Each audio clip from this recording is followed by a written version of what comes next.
ఉద్యోగం చేసుకున్నట్టు మీరు ఎందుకు ఈ రాజకీయాల వైపు రావాలని ఆలోచన వచ్చింది? చెప్పాను కదండి, వ్యవస్థలో ఎన్ని లోపాలు ఉన్నాయో క్లియర్గా అర్థమవుతూ ఉన్న క్రమంలో ఈ లోపాలను మార్చాలి అనేటువంటి ఒక సామాజిక స్పృహ ఎక్కువైపోయింది. ఆ టైంలో ఒక రాజకీయ పార్టీ దానికి ప్లాట్ఫామ్గా ఉండాలి, ఆ రాజకీయ పార్టీలో ఉంటేనే దీన్ని మార్చగలం అన్నటువంటి ఆలోచన వచ్చింది. ఆ రాజకీయ పార్టీ ఏది అనేది అవగాహన చేసుకుంటున్న సమయంలో పవన్ కళ్యాణ్ గారి యొక్క భావజాలం కనెక్ట్ అయింది.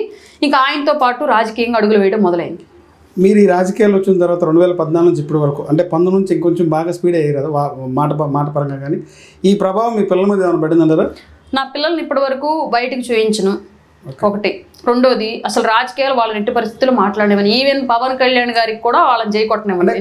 కొంతకాలం గత కొద్ది రోజుల క్రితం అంటే మీ మీద కొన్ని సోషల్ మీడియాలో పెట్టిన పోస్టులు కానీ ఏమైనా బాధపడిన సందర్భాలు కానీ, ఎందుకు ఈ రాజకీయాలు ఎందుకు అంటే మీరు మీ పరంగా ఎందుకు వచ్చామో ఈ రాజకీయాలకి ఈ బురద మాకు అవసరం అనే ఎప్పుడు మీకు అనిపించిందా? నంబర్ ఆఫ్ టైమ్స్ అనిపించింది. బట్ పవన్ కళ్యాణ్ గారికి అవసరం లేకపోయినా ఆయన పోరాడుతున్నాడు, నాకన్నా ఎక్కువ ఇబ్బందులు ఆయన ఎదుర్కొంటున్నాడు.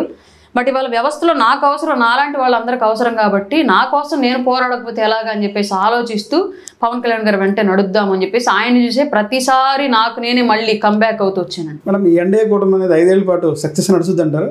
కూటమి అనేది పవన్ కళ్యాణ్ గారు అనే వ్యక్తి కూటమిని కాపాడాలని ప్రయత్నం చేస్తున్నన్ని రోజులు 100% కూటమి 27కి కూటమి బద్దలవుతుంది అనేది వైసీపీ జగన్ చెప్తారు. సాక్షాత్ జమిలి ఎన్నికల నాటికి వాళ్ళకి అందులో బద్దలైపోద్ది మళ్ళా మనమే అధికారం వచ్చే చెప్తారు. వాళ్ళకి అంతలా నిజాలు వాస్తవాలు అన్ని అనుకూలంగా జ్యోతిష్యం తెలిసే పని అయితే 11 సీట్లు కింద పడిపోతారని ముందే తెలిసి ఉండేది. కనీసం ఆర్థికంగా మేల్కొని ఉండేవాళ్ళు. అయినా సరే పాపం చివరి వరకు పోరాటం చేసి 151 నుంచి 11 ఎందుకు పడిపోయి ఉండేవాళ్ళు.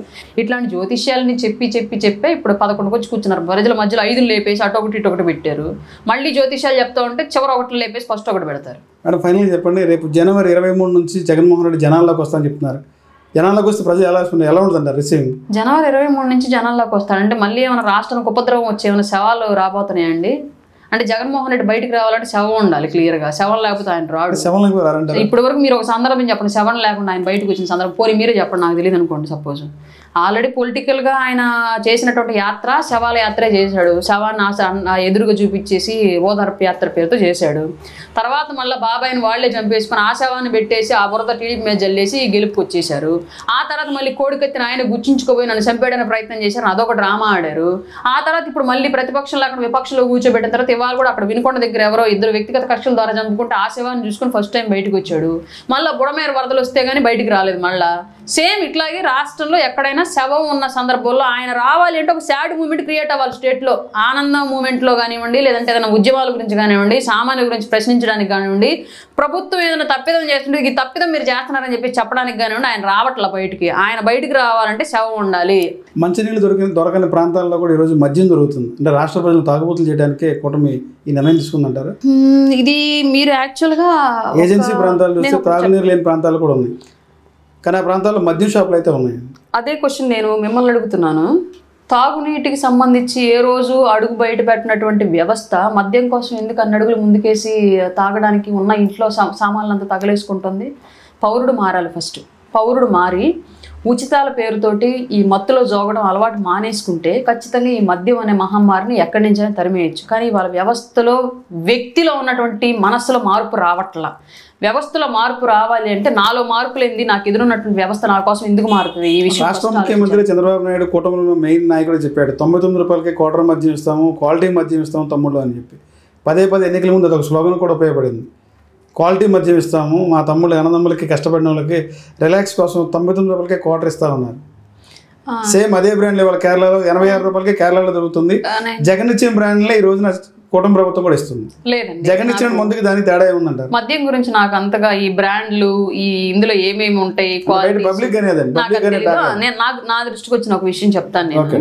ఒకటి, క్వాలిటీ అనేది డబ్బులు పెట్టకుండా రాదు. ఫస్ట్ విషయం, ఇప్పుడున్నటువంటి వైన్ షాప్ లేదంటారు కదా, వాటిని 100% గత ప్రభుత్వంలో ఉన్నటువంటి చీప్ లిక్కర్ ఎక్కువ డబ్బులకి అమ్మే పరిస్థితి లేదు ఇవాళ.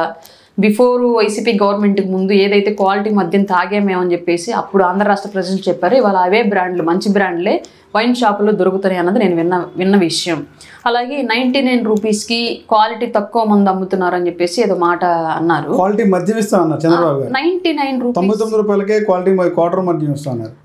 క్వార్టర్ అంటే నాకు తెలియదు అంటే మీకు తెలియదు లేడీ కదా, జనరల్గా ఎన్నికల ముందు చంద్రబాబు క్వాలిటీ మద్యం వేరు, 99 రూపీస్కి ఇచ్చే క్వార్టర్ వేరు. అంటే 99 రూపీస్ ఏదో షార్ట్ అనే పేరుతోటి కొంచెం అంటే తక్కువ రేట్లో క్వార్టర్ మందు అనేది 99 రూపాయలకి ఇస్తాం అనేది బాబు గారు ఆ రోజు చేసినటువంటి ప్రకటన. అది మేనిఫెస్టోలో కూడా ఉందండి.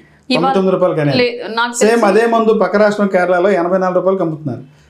జగన్ మందుకి ఇప్పుడు మీరు కూటమి ప్రభుత్వం ఇచ్చే మందుకి పెద్ద తేడా ఏం లేదు. ఇక్కడ రెండండి, అన్ని బ్రాండ్లు ఇప్పుడు గత ప్రభుత్వంలో అన్ని బ్రాండ్లు వరస్ట్ బ్రాండ్లు దొరికాయి, డబ్బులు మాత్రం ఎక్కువ తీసుకున్నారు.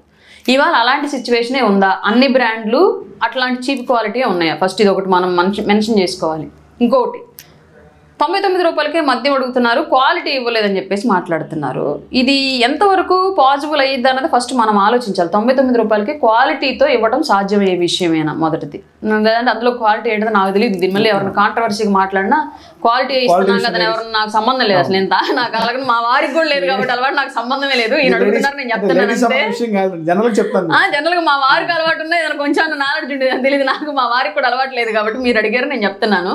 99 రూపాయలకి ఎక్కడ క్వాలిటీ రాదు, వచ్చింది ఏదో వస్తుందో అదే ప్రొవైడ్ చేస్తున్నారేమో అది కూడా నాకు తెలియదు. అదే చీప్ లిక్కర్ అదే 99 రూపాయలకి అమ్మే బ్రాండ్ గతంలో 170 రూపాయలు పెట్టి కొనుక్కున్నారంట వైసీపీ టైంలో. నాకు ఇప్పుడు ఎంతో కొంత ప్రజలకు కొంత సేవ్ అయింది ఫస్ట్ థింగ్. రెండోది వైన్ షాప్స్లో అయితే 100% క్వాలిటీ మద్యమే అమ్ముతున్నారు అనేది ఇప్పుడున్నటువంటి టాకు. దాని ప్రకారం ప్రజలు కూడా తాగే బ్రదర్స్ ఎవరైతే ఉన్నారో వాళ్ళందరూ సంతృప్తిగానే ఉన్నారని చెప్పేసి నాకు వస్తున్నటువంటి టాక్ అండి.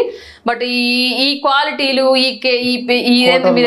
క్వార్టరా వీటంటికి సంబంధించి అంత కూలంకుషంగా మాట్లాడేటువంటి నాలెడ్జ్ నా దగ్గర లేదు కాబట్టి నాకు తెలిసినంతే నేను చెప్తాను. జగన్